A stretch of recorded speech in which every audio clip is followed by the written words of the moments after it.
Hello friends, welcome to my channel MSc zoology IGNOU classes. Friends, आज की video में हम माइटोसिस का जो आगे का पॉइंट है, आगे का टॉपिक है, वो पढ़ेंगे। पहले वाली वीडियो में हमने ये जाना था कि माइटोसिस क्या है, ठीक है। इसके अलावा कैरियोकाइनेसिस क्या होता है, प्रोफेज की इसकी जो फर्स्ट स्टेज थी माइटोसिस में, कैरियोकाइनेसिस की फर्स्ट स्टेज प्रोफेज, वो हमने पढ़ा था। सो अगर आपने वो वीडियो नहीं देखी है तो वो आप चैनल पर जा कर के भी देख सकते हैं, प्लस डिस्क्रिप्शन में आपको लिंक मिल जाएगा, आप वहाँ से भी वीडियो को देख सकते हैं। फ्रेंड्स, अगर वीडियोस अच्छी लग रही हैं, ये वीडियोस आपके लिए थोड़ी भी हेल्पफुल है, तो प्लीज़ वीडियो को लाइक एंड शेयर ज़रूर करें और कमेंट करके ज़रूर बताएं अपने व्यूज़, जो भी आपको वीडियो के रिगार्डिंग्स लगते हैं कि ये और कुछ इसमें अच्छा होना चाहिए, वो सारी चीज़ें आप ज़रूर से ज़रूर बताएं। तो फ्रेंड्स, स्टार्ट करते हैं आज की ये वीडियो। मेटाफेज में देखिए क्या होता है। During the second phase of mitosis, ये माइटोसिस का कौन सा फेज है? सेकेंड फेज है। So the nuclear membrane completely breaks down.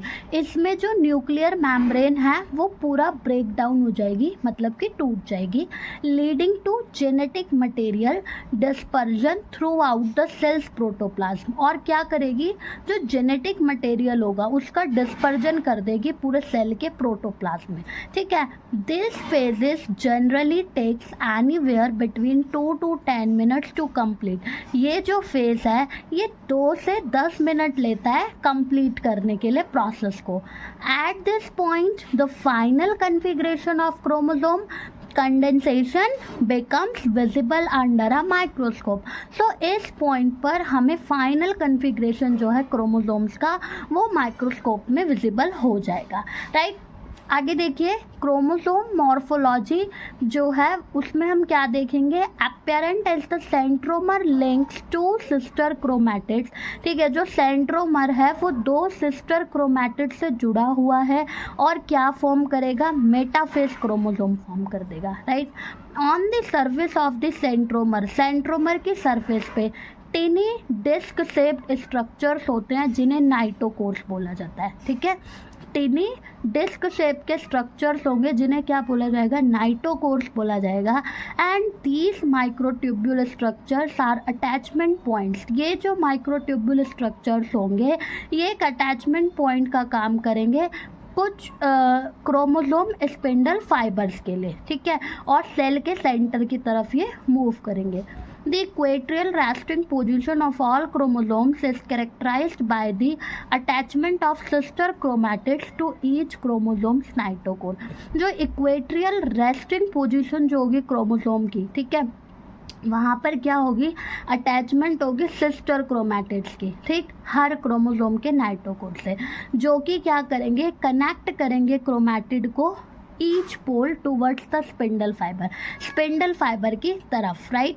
And देखिए, ड्यूरिंग दिस फेज, इस फेज के दौरान, ठीक है, each chromosome divides vertically to the centromere. हर क्रोमोसोम जो है वो वर्टिकली डिवाइड करेगा, जिससे डुप्लीकेटेड क्रोमैटिड्स जो हैं वो आसानी से विजिबल हो पाएंगे और जो क्रोमोसोम्स के सिस्टर हैं वो रिपेल्स करेंगे। जो सिस्टर क्रोमैटिड्स हैं वो क्या करेंगे? एक दूसरे को रिपेल करेंगे, ठीक है, और अपोजिट पोल्स की तरफ जाने लगेंगे। सो इसको देखते हैं हम।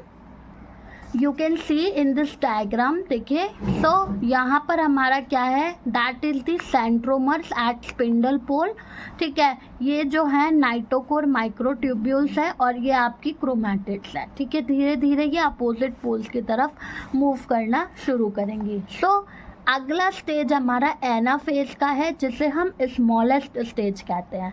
During the cell cycle anaphase is the shortest phase that last only 2 to 3 minutes. ये जो फेज है ये केवल 2 से 3 मिनट के लिए होता है, तो इसीलिए इसको स्मॉलेस्ट स्टेज बोला जाता है। शुरुआत में एनाफेज की एक नैरो और कंस्ट्रिक्टेड फाइबर्स होते हैं जिन्हें इंटरजोनल फाइबर्स कहते हैं, वो हमें इक्वेटर पर दिखाई देते हैं सेल के, ठीक है। Centromere of each chromosomes divides longitudinally. अब लॉन्गिट्यूडनली हर क्रोमोसोम का जो सेंट्रोमर है वो डिवाइड होना शुरू करेगा और एनाफेज को स्टार्ट कर देगा। Number of chromosomes in the cell double, cell के अंदर जो नंबर ऑफ क्रोमोसोम्स हैं वो डबल होंगे। इंटरजोनल फाइबर्स जो है वो पुश करना शुरू कर देगा एंड स्ट्रेच क्रोमोसोम्स, ठीक है, अपोजिट पोल्स की तरफ ये क्रोमोसोम्स जाने शुरू हो जाएंगे। After that chromosome fibres get contract, फिर जो क्रोमोसोम्स फाइबर्स है वो कॉन्ट्रैक्ट होना शुरू होंगे, pulling them towards the opposite poles, और उनको अपोजिट पोल्स की तरफ पुल किया जाएगा। तो इस पुश और पुल के मैकेनिज्म में धीरे धीरे क्रोमोसोम्स जो हैं वो पोल की तरफ जाने लगेंगे। Approximately 30 ATP are required to transport all the chromosomes to the pole. लगभग 30 मोल्स जो है ATP के वो चाहिए होंगे, उनकी आवश्यकता होगी क्रोमोसोम्स को पोल की तरफ मूव कराने के लिए, ठीक है। और जब एनाफेज का एंड होगा तो सारे क्रोमोसोम्स कहाँ पहुँच जाएंगे, रिस्पेक्टिव पोल्स की तरफ पहुँच जाएंगे। सो इसको ध्यान में रखते हुए किसके कुछ कैरेक्टर्स बने। Each centromer divides to create 2 sister chromatids and 2 daughter chromosomes। Her centromere divide होगा, ठीक है, और 2 सिस्टर क्रोमैटिड बनाएगा और 2 डॉटर क्रोमोसोम्स बनाएगा। Then proteinaceous interzonal fibers form between the daughter chromosome centromer। फिर एक प्रोटीनेशियस इंटरजोनल फाइबर बनेगा किसके बीच में, डॉटर क्रोमोसोम्स के सेंट्रोमर के बीच में। फिर daughter chromosomes can be V, J or rod shape. जो डॉटर क्रोमोसोम्स होंगे या तो वो वी शेप के होंगे या जे या रॉड शेप के होंगे एंड माइग्रेट अपोजिट डायरेक्शंस, और अपोजिट डायरेक्शंस में माइग्रेट करेंगे। सो एनाफेज की जो स्टेज है यहाँ पर न्यूक्लियर मटेरियल क्या होगा, इक्वली डिवाइड होगा और इस तरह से डिवीजन होगी। तो ये आपके डॉटर क्रोमैटिड्स है, ये शॉर्टनिंग नाइट्रोकोर माइक्रोट्यूब्यूल्स हैं और ये अपोजिट पोल्स की तरफ मूव कर रहे हैं, ठीक है। इस तरह से इसमें मूवमेंट होगी। तो ये था आपका एनाफेज। नेक्स्ट स्टेज आती है टेलोफेज। टेलोफेज में क्या होगा, telophase is a phase of the cell cycle that usually last an hour and marks the completion of the cell cycle. मतलब ये वो फेज है जो कि लास्ट कुछ आवर्स के लिए होता है, कह सकते हो 1 घंटे के लिए, आधे घंटे के लिए, ठीक है, इस तरह से होता है ये, and marks the completion of the cell cycle. और इस स्टेज के बाद सेल साइकिल कंप्लीट हो जाती है। So during telophase the cells metabolism increases. Telophase के दौरान सेल का मेटाबॉलिज्म बढ़ जाता है and opposite changes to those that occur during prophase are observe. और फिर जो चेंजेस आते हैं वो हम यहाँ पर ऑब्जर्व कर सकते हैं। अब इसके कैरेक्टर्स क्या हैं, the chromosomes are surrounded by the endoplasmic reticulum. जो क्रोमोसोम्स होते हैं उनके चारों तरफ क्या है, एंडोप्लाज्मिक रेटिकुलम बना हुआ है, और जो न्यूक्लियर मेम्ब्रेन है हर पोल, ईच पोल पर हमें वो देखने को मिलेगी, ठीक है। The nucleolus, Golgi body and ER are rebuild during this phase. इस फेज में न्यूक्लियोलस, गोल्जी बॉडी और ER दोबारा से फॉर्म्ड होते हैं, रीबिल्ड होते हैं।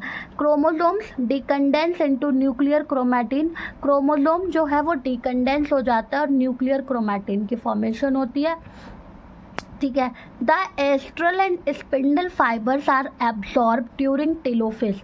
टेलोफेज के दौरान एस्ट्रल और स्पिंडल फाइबर्स को देखा जाता है। सो ये इसका डायग्राम है, यहाँ पे आप देख सकते हैं। That is the set of daughter chromosomes at spindle pole. Spindle pole पर हमें डॉटर क्रोमोसोम्स दिखाई दे रहे हैं, ठीक है। एंड ये जो आप देख रहे हैं that is the contractile ring starting to contract. अभी कॉन्ट्रैक्ट होके सेपरेट होना शुरू हो रहा है तो ये रिंग फॉर्म्ड हो रही है। इंटरपोलर माइक्रोट्यूब्यूल्स ये जो आपको दिखाई दे रही हैं, ठीक है, that is the centrosome and that is nuclear envelope resembling around the individual chromosomes. तो यहाँ पर हमारी जो कैरियोकाइनेसिस है उसके सारे स्टेप्स कंप्लीट हो गए। 4 स्टेजेस हमने जानी, एक स्टेज हमने पहली वाली वीडियो में पढ़ी थी और बाकी की 3 इसमें पढ़ी हैं। नेक्स्ट स्टेज हमारी आती है साइटोकाइनेसिस। साइटोकाइनेसिस क्या है? The telophase is a cell cycle phase that last for an hour and marks its completion. Telophase complete हो गया, अब जो साइटोकाइनेसिस का फेज है यहाँ पर क्या होगा? Metabolism of cells increases, metabolism increase हुआ सेल्स का, ठीक है, जिससे क्या हुआ? That are opposite to what occur during the prophase. अब जो यहाँ पर ये अपोजिट पोल्स की तरफ मूव करने लगी सेल्स, ठीक है। इससे क्या हुआ? The chromosome at each pole are surrounded by an endoplasmic reticulum. जो क्रोमोसोम थे हर पोल पर वो क्या हो गए? एंडोप्लाज्मिक रेटिकुलम एक न्यूक्लियर मेम्ब्रेन से सराउंडेड हो गए और एक न्यूक्लियोलस, गोल्जी बॉडी और ईआर जो है वो यहाँ पर रीबिल्ट हो जाएंगे, दोबारा से बनने शुरू हो जाएंगे। The chromosomes decondense into nuclear chromatin. Chromosome जो होगा वो डीकंडेंस हो जाएगा न्यूक्लियर क्रोमैटिन में। एस्ट्रल और स्पिंडल फाइबर्स जो हैं वो एब्जॉर्ब हो जाएंगे इस फेज के दौरान। सो इस तरह से हमारी जो माइटोसिस है वो पूरी तरह से क्या हो जाएगी? कंप्लीट हो जाएगी, ठीक है। सबसे पहले हमने यहाँ देखा एनाफेज के बाद माइक्रोफिलामेंट्स फॉर्म होंगे एक concentric around the centre of cell. Cell के सेंटर में एक कंसेंट्रिक सर्कल टाइप की जो ये देख रहे हैं ये बनना शुरू हो जाएगा। फिर जो माइक्रोफिलामेंट्स है ये कंस्ट्रिक्ट होंगे और क्लीवेज यहाँ से क्लीवेज शुरू हो जाएगी, यानी ये सेपरेट होने शुरू हो जाएंगे। And then the cell is completely pinches by the microfilaments and the cells form, और इस तरह से फिर ये सेपरेट हो जाएंगे, ठीक है। सो ये हमारा क्या था? एनाफेज के बाद की कंडीशन थी जो कि हम देख सकते हैं। सो ये एनिमल सेल का है और ये प्लांट सेल का है, ठीक है।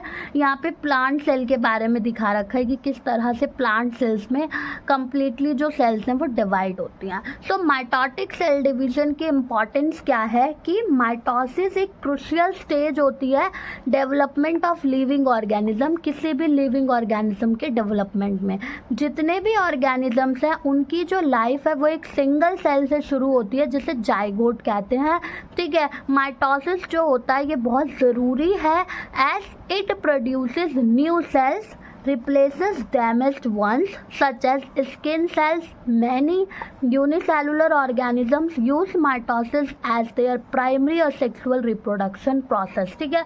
तो माइटोसिस से क्या होता है? नई सेल्स बनती हैं, डैमेज हुई सेल्स जो होती हैं वो रिपेयर होती हैं, जैसे कि स्किन की सेल्स, ठीक है। यूनिसेलुलर ऑर्गेनिजम्स जो है वो एक प्राइमरी असेक्सुअल रिप्रोडक्शन प्रोसेस को माइटोसिस के थ्रू कर पाते हैं।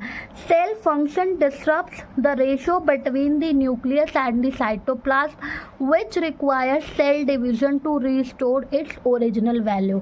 कभी सेल का कोई फंक्शन डिसरप्ट हो जाता है तो न्यूक्लियस और साइटोप्लाज्म के बीच में, तो वहाँ पर भी ये जो सेल डिवीजन है ये उसकी ओरिजिनल वैल्यू को दोबारा से रिस्टोर करने में मदद करती है। इसके अलावा सेल की प्रोलिफरेशन के लिए, उसकी रिपेयरिंग के लिए, ठीक है, स्किन सेल्स की, इंटेस्टिनल सेल्स की, लाइनिंग सेल्स की और फ्लूइड कनेक्टिंग टिश्यूज़ की, इन सारी चीज़ों की रिपेयरिंग के लिए, रिप्लेसिंग के लिए माइटोसिस ज़रूरी है।